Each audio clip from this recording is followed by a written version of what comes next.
तो आज की जो वीडियो है, इस वीडियो में आपको बताने वाला हूं जो आपका सब्जेक्ट है यहाँ पे फार्माकोविजिलेंस बी फार्म 8 सेमेस्टर में, जो कि एक इलेक्टिव सब्जेक्ट है, उसके टॉप 10 फाइनल रिवीजन क्वेश्चंस। तो देखिए जो क्वेश्चन है वो इस तरीके से है कि अगर आपकी तैयारी नहीं हुई है या तैयारी हो भी चुकी है और अगर आप इन क्वेश्चंस को पढ़ करके चले जाते हैं तो समझ लीजिए पूरा जो एग्जाम है उसका जो कोर है वो आप ही के हाथों में होगा। यहाँ पे हमने यूनिट्स जो पांचों आपकी रही हैं उन सभी से क्वेश्चंस लिए हैं, टॉप क्वेश्चंस रहेंगे।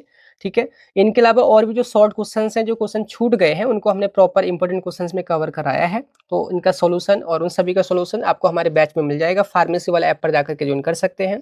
क्या करना है, सिंपली गूगल प्ले स्टोर पर जाना है, सर्च करना है फार्मेसी वाला ऐप को आपने इंस्टॉल कर लेना है। लॉगिन और रजिस्टर करने के बाद आपको कई सारे सेक्शंस दिखेंगे। तो आपको बी फार्म के सेक्शन पे जाना है, उसमें 8 सेमेस्टर पे जाना है। तो वहाँ पे जो सेपरेट सब्जेक्ट है आपका फार्माकोविजिलेंस, वहाँ जाके ज्वाइन कर लीजिए, सारा कंटेंट वहाँ मिल जाएगा। ठीक है, तो करते हैं इस वीडियो को स्टार्ट। पर उससे पहले गाइज, मेरा नाम है सहरुद्दीन खान और आप देख रहे हैं अपना यूट्यूब चैनल फार्मेसी वाला। तो स्टार्टिंग करते हैं। तो देखिए जो यूनिट फर्स्ट है फार्माकोविजिलेंस की, अगर हम उसके टॉप क्वेश्चंस की बात करें तो देखिए पहले क्वेश्चन बनता है कि discuss the importance of safety monitoring of medicines and explain pharmacovigilance program of India, short में PVPI बोलते हैं। तो देखिए यहाँ पर आपको मिलेगा ये इंट्रोडक्शन, सॉरी इससे पहले ये हिस्ट्री एंड डेवलपमेंट फार्माकोविजिलेंस का, तो यहीं पर है importance of safety monitoring of medicine.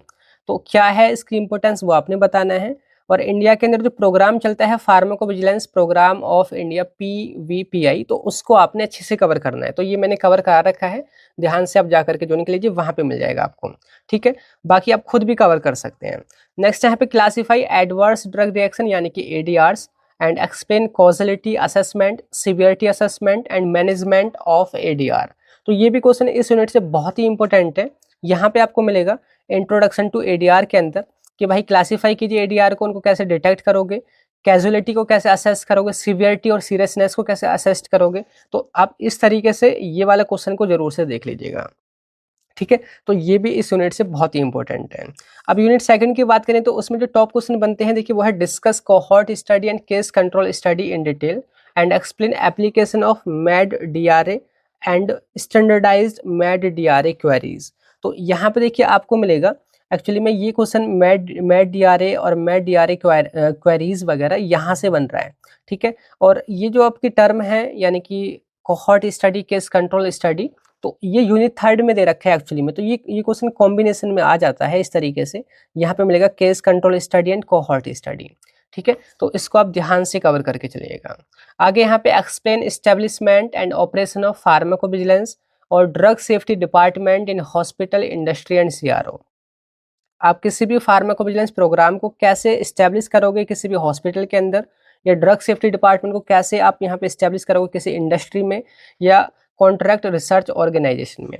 तो आपका यहाँ पे दे रखा है establishing in hospital, establishment and operation of drug safety department in industry and CRO। तो ये क्वेश्चन आप जरूर से यहाँ पे कवर कर लीजिए, यूनिट सेकंड से बहुत इंपॉर्टेंट है। ठीक है, अब इसके बाद देखिए आपकी यूनिट थर्ड से क्वेश्चन बनते हैं। तो देखिए यूनिट थर्ड में पहला क्वेश्चन है कि explain vaccine safety surveillance, discuss passive and active surveillance method used in pharmacovigilance. तो यहाँ पर है वैक्सीन सर्विलेंस, उसके पैसिव मेथड और साथ के साथ उसके यहाँ पे जो एक्टिव मेथड है, एक्टिव सर्विलेंस, उन दोनों मेथड्स को आपने कवर करना है।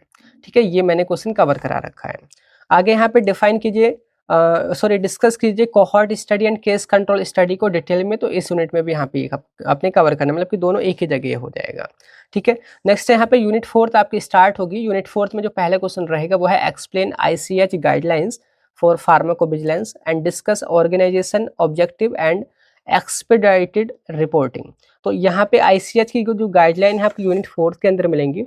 तो क्या है उनकी गाइडलाइन फार्माकोविजिलेंस के लिए, उनका ऑर्गेनाइजेशन ऑब्जेक्टिव बताने हैं, और एक्सपेडाइटेड रिपोर्टिंग का क्या मतलब है वो चीज़ आपने कवर करनी। तो ये क्वेश्चन भी मैंने बहुत अच्छे से कवर करा रखा है, ध्यान से देख लीजिएगा।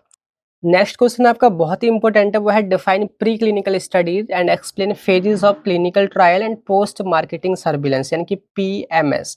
तो प्री क्लिनिकल स्टडीज क्या है वो आपने कवर करना है। क्लिनिकल फेजेस, जो क्लिनिकल ट्रायल के सारे फेजेस देखने हैं, और स्पेशली जो लास्ट फेज है पोस्ट अप्रूवल फेज PMS, उसको आपने अच्छे से जरूर कवर करना है। ठीक है, तो ये यूनिट फोर्थ के क्वेश्चन हो गए।